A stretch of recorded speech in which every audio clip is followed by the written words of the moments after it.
we say the Bluetooth, one of the limitation with the Bluetooth is that you cannot have more than 8 devices into the same network.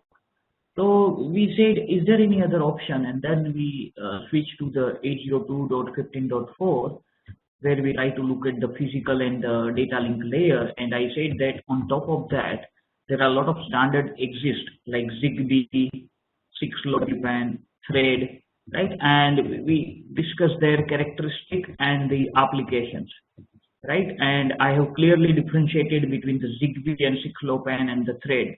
I said that the 6LoWPAN and the Thread enable a device to have an IP address, whereas in ZigBee you need a gateway in between, right? So with that discussion in the mind, we have concluded with this market forecast and finally the comparison between the Bluetooth and the ZigBee, Bluetooth Classic, then the ZigBee and the Wi-Fi.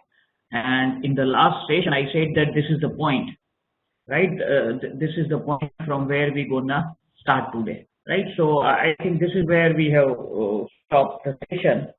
So I feel that there is no concern or there is no doubt up to this point.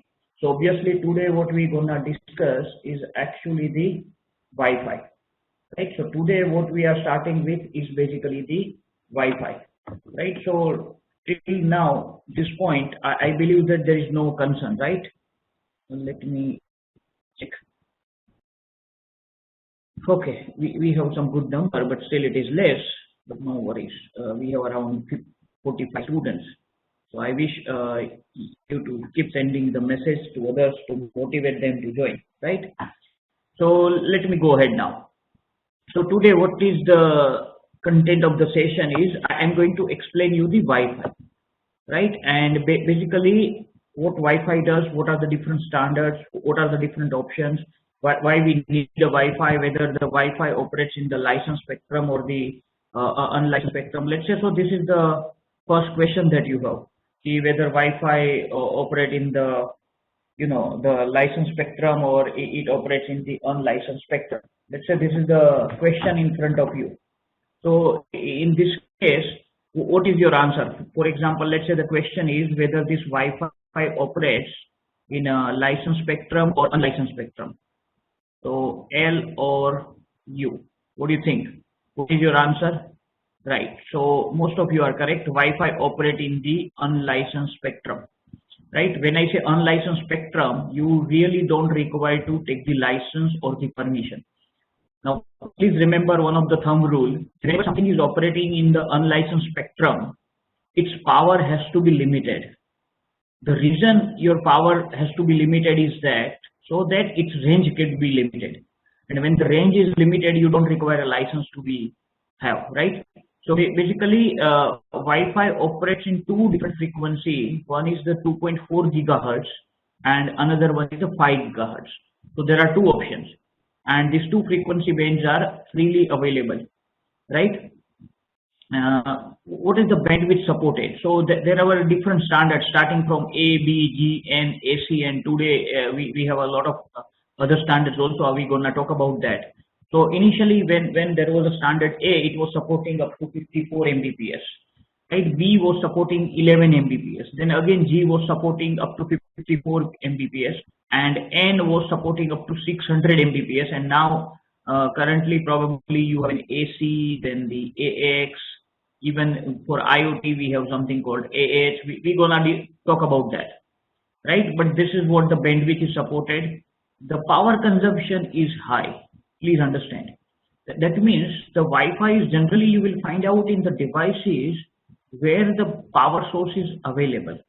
So generally we don't wish my device to be operated by a battery like a battery coin or something like that, where in comparison to like ZigBee or Bluetooth low energy, we are operating those devices by a battery, small battery, coin battery, right? You can think here the battery life would be in hours, where here it would be in months to years, and here it was in days, and here it was months to years. That's the difference, right? The maximum network size that you can have is 255 on this one access point. That's what he's trying to say, right? The range is medium to long. Please understand, theoretically it supports 250 meter. theoretically it supports 250 meters, but practically it could support 150 or sometimes the 100 meter also, or sometimes the 250 also. So let's say you are operating in a ground, right? Range is not a big deal, but if you are operating in building, right, there are many obstacles in between. So what would range you will get, it really depends on the kind of obstacles and the kind of locations where you have deployed the access point, right? That's the reason why we call it medium to long. Right, it's a bit more complex, but nowadays operating system has make it very simple, but still you need to do configurations, right?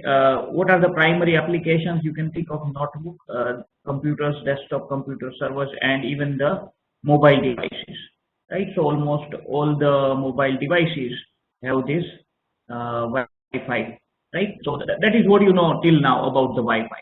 Let me take you further, right? So till now there is no concern, voice is going perfectly fine and there is no issues, right? At least one reply will enable me to go ahead. I'm conducting the session from the other place. Okay, perfect, thank you. So let me go ahead. So Wi-Fi is basically a wireless technology that provides local area network connectivity, and it is well suited to support IoT applications. This is important for us because subject is this only. IoT applications that require high data rates. Please understand. So let's say there is a question, when to use BLE, for example. I have already explained you. If you want to transfer a very smaller amount of data, your transaction is very low. In that case, you can go for a technology like BLE or ZigBee. Why? The reason is their data rate is very low. If you can look at the previous slide, right? I wish you to focus over here, right? Bandwidth is very low bandwidth. It would be in bits per second, right? Maximum that you get is kilobits, not more than that, right? So when you want to transfer the smaller amount of data, your transaction size is small, you can go for BLE or ZigBee kind of things. But here the important thing is when your IoT applications that require a high data rate, you can ask me a question. What do you mean by an IoT application? For example, let's say we have an IP camera, right? IP camera, and you are doing continuous streaming, and based on that continuous streaming of the video, you want to take some decision and you want to make something on or off, or you have a smart home or smart factory application kind of things, right? In that case, this will work, Wi-Fi will work, right? And reasonably low latency. Due to the existence of in-building Wi-Fi connectivity, it becomes a good choice for some IoT applications, right? Let us make it very easy, right? So this is you can see what different frequency spectrums given to you, right? Like 900 megahertz, 2.4 gigahertz, and this is the 5 gigahertz, right? And you can see there are different standards like 2.80, 2.11a and AC, BG and N. So you can see that this on the BG and N, right? It operates in the 2.4 gigahertz here.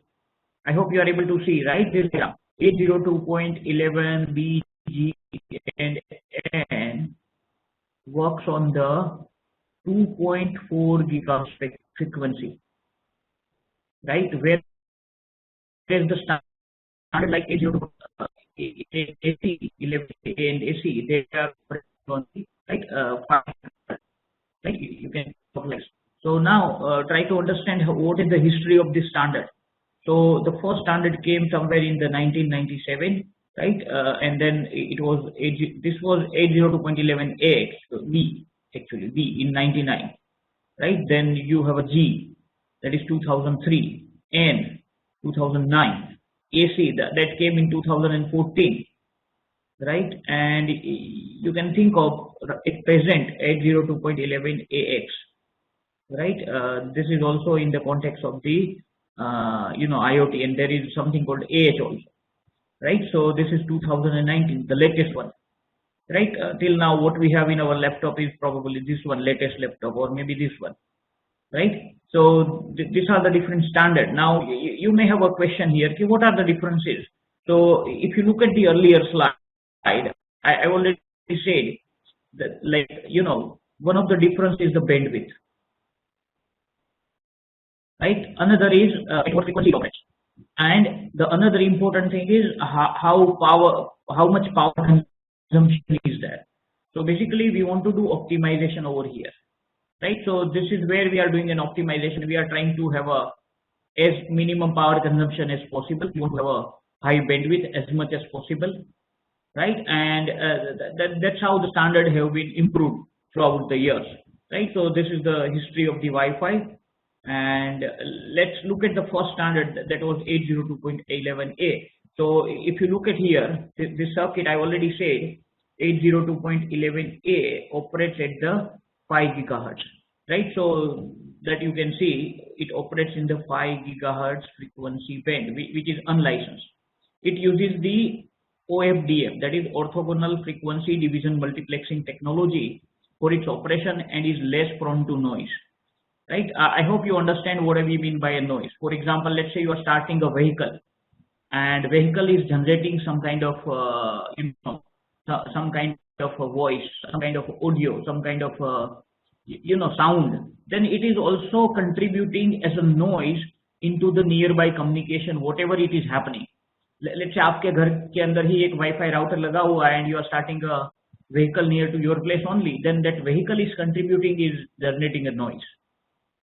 So what he is trying to say is it uses an OFDM technology for its operation, and it is less prone to the noise. Could support maximum data rate up to 54 Mbps. That is all about A standard, right? And did not become very popular mainly because the cost was high. So please remember, whatever the good technology you will decide or design, right? Always the cost will drive the technology. If the cost is very high, whatever technology you have, it is useless. It has to be affordable, right? So that's a fantastic engineering principle that you should look into while looking at all this technology. This is the second standard, IEEE 802.11b. Now, as you know, I have already shown you in this diagram. You can see again here 802.11b, G, and N, right? All frequency 2.4 gigahertz. So you can see it operates at the 2.4 gigahertz like this. Support maximum data rate of 11 Mbps, right? And range is, as I said, theoretically it's 250 meter, but here B was supporting up, and it used the spread spectrum, became very popular due to its cost, right? So it used the spread spectrum technology, right? You might be, if you are interested, you can refer to this BSSS, right? You can do a Google search onto this, and you try to find out what is this BSSS is all about, right? So that's how you can get into the details. Let me take you further. The next standard that came was the IEEE 802.11g, right? And it became the standard in 2003, right? It used the capabilities of both the standard, that was 802.11 and B, right? Here there should not be any question like C, D, and E, kahan chale gaye, right? This is how they given the name. Probably they have done some experiment in between, and they might have given some internal names, but this is what it got famous. And it supports the data rate up to 54 Mbps. It's very similar to 802.11. It uses the 2.4 gigahertz, so that's how it's similar to B, right? 2.4 gigahertz frequency for a greater range, and it is backward compatible with 802.11p, right? This access point can work with B wireless network interface card also, so it was a backward compatible, right? So that was all about 802.11g, and you can see the speed was increased to 54 Mbps like A only, right? Then it comes to the 802.11, right? And then we have a 802.11n, and we call it a Wi-Fi 4, right? So it operates in both the 2.4 gigahertz and 5 gigahertz band. So it operates in both the bands, right? The maximum transfer rate is up to 600 Mbps. See the change. till G, we were having the data rate up to 54 Mbps. Hello. I hope you are getting my voice and there is no concern, right? Till now, voice is quite audible to everyone. So, I was telling that your G standard was supporting up to 54 Mbps only, right? And now see the magic. It is supporting up to 600 Mbps, right?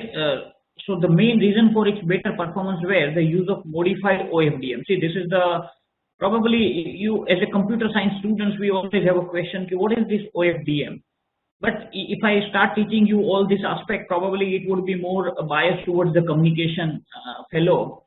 But still, you should understand it is a orthogonal frequency division multiplexing, right? And it is an enhancement in of layer 2 design, right? So basically, layer 2 means it is a data link layer, and at the data link layer, you have a two part. You already know your data link layer has been divided into two parts. One is the LLC, and another one is the make layer. When I say make layer, it is a medium access control layer.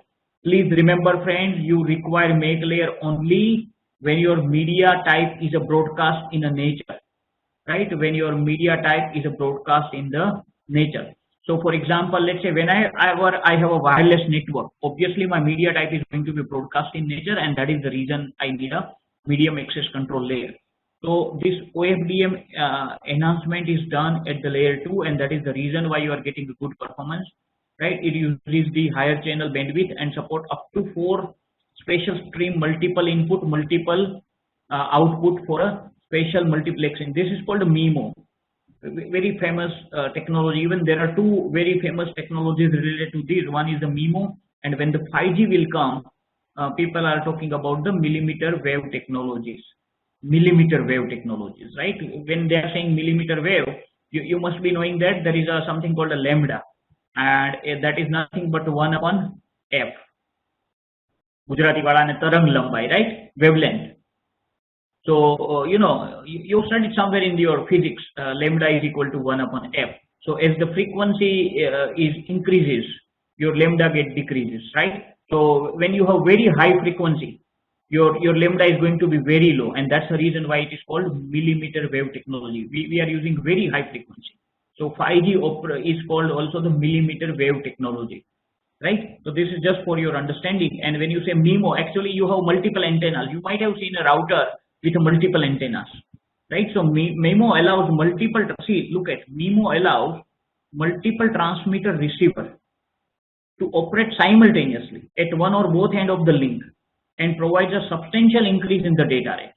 So because it's like how many of you have used an application like a BitTorrent or a DAP, right? DAP is nothing but a download accelerator plus. So when you use this kind of application, what it does basically, it will open up the multiple stream to download a file from same server. So क्या हो जाएगा, basically your data rate get improvised, right? Your data rate get improvised.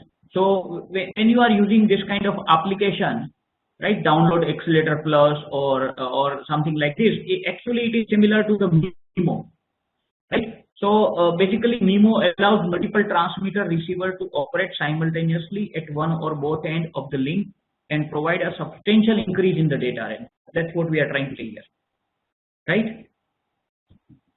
Let's go ahead. The next one that you have is, so basically, again, let me go back to this diagram, friends.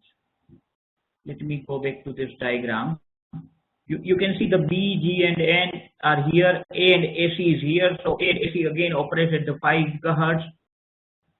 So whatever we have discussed up to N, and now let's move to the 82.11 AC, and you can see the history table, right? It came somewhere in the year 2014, right? Before 7 years. That's what we are talking about now. So it's a maximum data rate of above gigabit per second. Above gigabit per second. See the magic. We were at up to 600 Mbps. कहाँ थे हम लोग? यहाँ थे, right? N में. And now we are talking about this.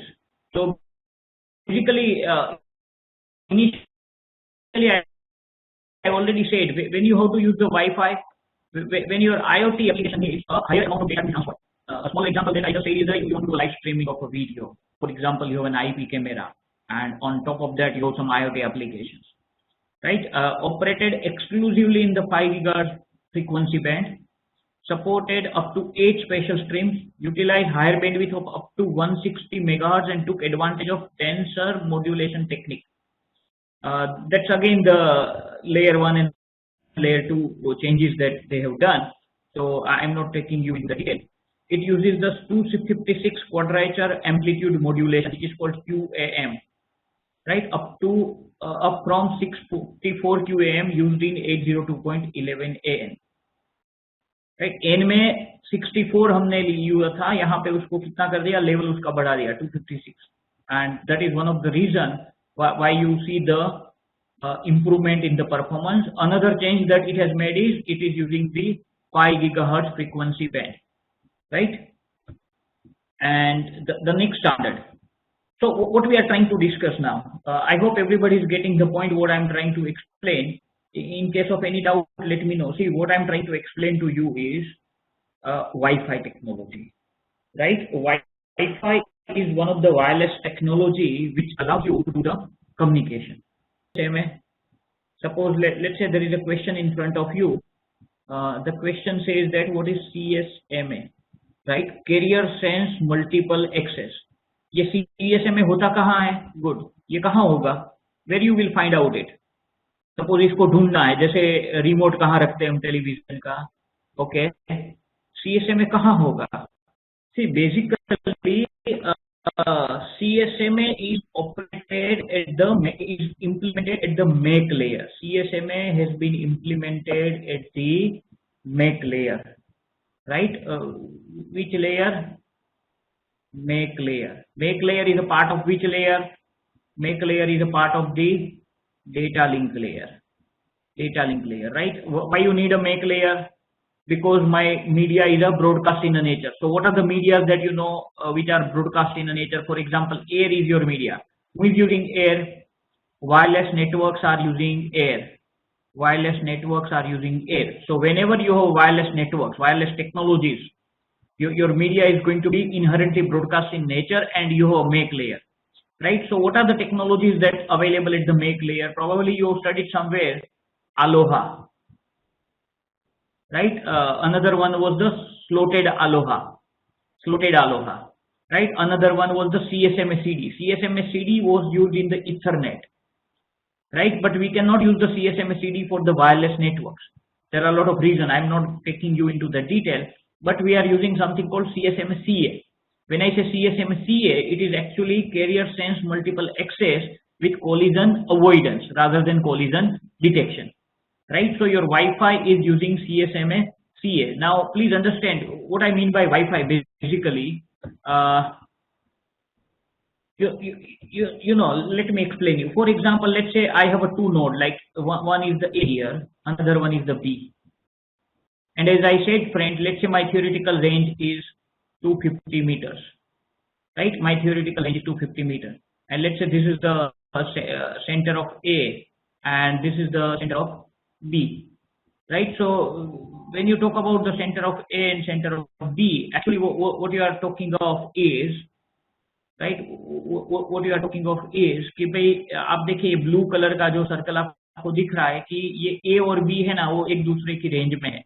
But आप देखिए A का जो रेंज है वो यहाँ तक इलिप्स है, वो यहाँ तक नहीं जा रहा है, C के सेंटर तक नहीं जा रहा है. That means A and C are not in the range of each other. इसका मतलब जितने भी machines, in order these two machines to communicate, for example, let's say I have a machine A and I have a machine B, right? And let's say the distance between these two machines is only 50 meters. The distance between these two is only 50 meters. Do you think these two machines can directly communicate if my network is Wi-Fi? My question to all of you is, let's say I have two machines A and B. The distance between A and B is the 50 meter. Do you think that these two machines can communicate directly? Hello, quickly, yeah. I'm just trying to explain you in bit detail. So if we go bit quickly, it would be great help to all the students. Yes, do you think A and B can communicate? Your answer has to be yes or no. So I should have a proper analysis. Oh, very good answer. Yes, maybe. Right? So here it's binary. It has to be yes or no. Right? Anyone? Only 2 replies. I wish those who are listening to me, either you write yes or no. At least I should have an idea how many of you are listening. So, all of you are trying to say A and B, not all of you, only 15 students have replied. Still, others are not in the group, right? They are physically present, but logically not. What you are trying to say is A and B can directly communicate, right? The correct answer is they cannot. They cannot. If we are talking about a normal Wi-Fi, what we call it is actually WLAN, wireless local area network. And if you are trying to establish this wireless local area network, intermediate device that you require is something called AP. This AP does not mean Andhra Pradesh, it is an access point. Then after culture, we used to call it as a Wi-Fi router, right? Which costs you around 500 rupees in the market nowadays. Wi-Fi router. So even the A and B are in range of 50 meters. If they wish to communicate, their communication has to pass via this access point. Yes or no? If another nodes come in the picture over here, let's say these 2 nodes are not in a range. For example, these 2 nodes are not in a range. Even these 2 nodes can communicate if this node is in the range of the access point. And that is what you mean by wireless local area network, right? And this kind of network is called actually infrastructure based network. This kind of network is called infrastructure based network. Why infrastructure? Because you need an access point. That means there is another mode possible also, which is called infrastructure less, right? So those who have replied yes, they are correct if they have think of like infrastructure less. And when you talk about infrastructure less network, actually it is called an ad hoc network. Actually it is called an ad hoc network. So what I'm trying to say, your Wi-Fi, what do you mean by Wi-Fi? Your 802.11 can be configured. Please listen to me carefully. 802.11 can be configured in 2 different modes. One is, anyone? One is infrastructure based, which will help you to create a wireless local area network like this. Another one is the infrastructure less, which will help you to create an ad hoc network like this, right? So when you talk about an ad hoc network, friend, the meaning is that if the 2 nodes will come in a range of each other, they can communicate without the need of a router. And that's the reason why it is called an infrastructure less network. So when you talk about this Wi-Fi, actually there are 2 famous problems. One is the hidden terminal, another one is the exposed terminal. I'm not going into that detail. It has a RTS CTS kind of mechanism. And as I said, there are 2 different modes. One is the infrastructure, another one is infrastructure less. When you talk about infrastructure integration function, when you talk about infrastructure less, it is called distributed coordination function, right? And this is what you mean by CSMA. Area sense multiple access. So basically, let me give you an example of CSMA that will make everything clear. So let's say we have 5 stations. Station 1, Station 2, Station 3, Station 4 and Station 5. When I say 5 station, what do you mean? These are the devices which have an interface like 802.11. એના ઉપર Wi-Fi છે. These 5 devices could be mobile phone or they could be a laptop also. Is it okay to everyone? Whenever a station wants to transmit the data, what it has to do? First, it has to sense the channel. Now, when I say channel, what do you mean by channel? It's basically a medium. तो ये station क्या करेगा? Medium को sense करेगा. Sense करके क्या उसको पता लगेगा? It will come to know whether my medium is free or busy. When station will find out that the medium is free, before it will even though the medium is free, it has to observe that the medium will remain free for something called DIFS. And what is the DIFS? It is the IFS interframe spacing. IFS interframe spacing. Or D stands for DCF. DCF यानी distributed coordination function, right? Distributed coordination function, and there is something called PIFS. There is a point PCF, point coordination function, and IFS आपको पता चल गया. What is IFS? इंटरफ्रेम spacing. तो हर एक station को देखना पड़ेगा कि इतने टाइम के लिए मेरा चैनल फ्री होना चाहिए, उसके बाद ही वो डेटा ट्रांसमिट करेगा, right? And there are a lot of technical details into that, but I'm not going into the detail. Now let's say, for example, this station will try to check out LED. So क्या करेगा? It has to wait until the channel become free. Once the channel become free, it has to wait till and उसके बाद उसको कुछ random backup time के लिए wait करना पड़ेगा. Why random? अगर random time के लिए आप wait नहीं करोगे, प्रॉब्लम क्या होगी? मान लीजिए दो स्टेशन ने डिटेक्ट किया channel at the same time और दोनों ने फाइंड किया कि चैनल टाइम तक वेट करेंगे, चैनल फ्री होगी, उसके बाद उतने टाइम तक वेट करेंगे DIFS। चैनल फ्री तो साथ में होगी क्योंकि एक का मान लीजिए इसका ट्रांसमिशन खत्म हुआ, तो चैनल जैसे ही खाली हुई, दो स्टेशन वेट कर रहे थे, जैसे चैनल खाली हुई दोनों देखेंगे कि भाई वो DIFS तक फ्री रहती है। अब जैसे DIFS तक फ्री रही दोनों, उसके बाद क्या कर देंगे? Both will transmit. So if both will transmit, will happen, collision will happen. In order to reduce the probability of collision, what we are doing is कि जो स्टेशन ने सेंस किया था तब उसको चैनल बिजी मिला था, उसको DIFS तो वेट करना है, प्लस उसको कुछ रैंडम टाइम वेट करना है, and random time is going to be different for every station, and that's how we are reducing the probability of a collision,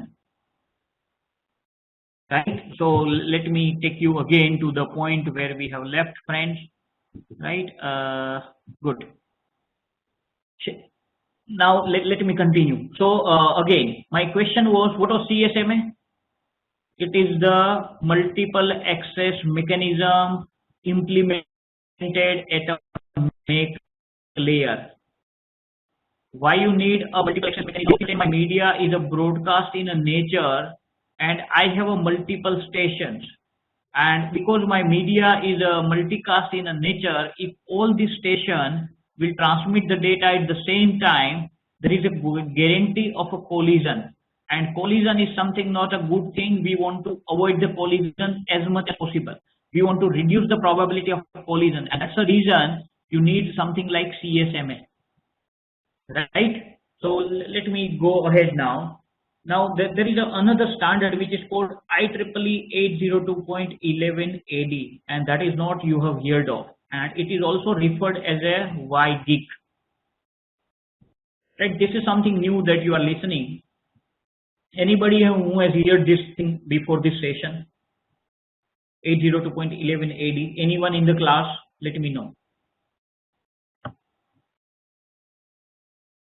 Okay, good. Chalo, thanks for that honesty. So let me go ahead now. So this is something that that is very interesting. So it operates in a 60 gigahertz band. As I said, friends, your lambda is equal to 1 upon f, right? So when you take it to the 60 gigahertz band, it is called a millimeter wave technology. So slowly and gradually we are reaching to the point where my 5G and this kind of wireless technology can communicate, can converge, right? So it operates into the 60 gigahertz band. What is the data rate? Will it surprise to you? Right? It's going to support up to 7 Gbps, and it's a low distance technology. Please understand, when you increase the frequency, obviously your distance is going to be reduced, right? Due to the existence of a large spectrum of 7 gigahertz, it is possible to implement simple modulation techniques to achieve a very high data rate. Due to small wavelength, मैंने बताया ना आपको wavelength, lambda is equal to 1 upon f. F is very high, so it is called millimeter wave, right? A lot of antenna can be put in a chip. So you can put multiple antennas into a chip to make antenna array. And believe me, when I talk about your MIMO, multiple input, multiple output, we said that multiple antennas that will constitute multiple transmitter and multiple receiver, which will help you in enhancing the performance. So here, rather than having 2 or 4 antennas, what we have is array, antenna array. The technology uses of beamforming. Due to the use of directional antenna and very short distance coverage of this technology, the technology introduces low interference and inherent security. Right? This is the advantage, and this is very important. The data rate that you are getting. Right? So probably very exciting IoT applications can be built up on a technology like this, IEEE 802.11ad. Right? So this is another standard. This is the Wi-Fi 6, which is called 802.11ax.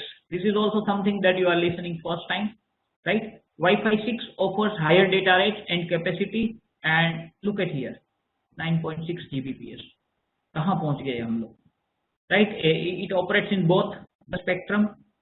There also exists Wi-Fi 6E that supports an all new 6 GHz spectrum, which has higher throughputs and lower latency. Right? So see, our objective is this: slowly and gradually, when even you talk about 5G and beyond, your objective is that you want to increase the throughput, that is the bandwidth very high, and you have to have a low latency. Low latency यानी delay. जितना आपका delay कम होगा उतना आप real time में, maybe in this semester we are learning like this, but let's say when the 5G is in place, probably physical spaces are not required, because when somebody is transmitting, you have a feeling that he is in front of you. Even you can watch his eyebrow movement. I'm saying that eyebrow movement you can visualize. So that's going to be the low latency, right? Immediate transmission. So even storage devices would be out of the market in couple of years, right? So this is all about 802.11ax. So basically today what we try to do is we have tried to explore the 802.11. Still what is remaining is 802.11ah, right? I'm not talking to all of you that, because this is something which is very interesting for IoT. We're gonna discuss this in the very detail in the next session.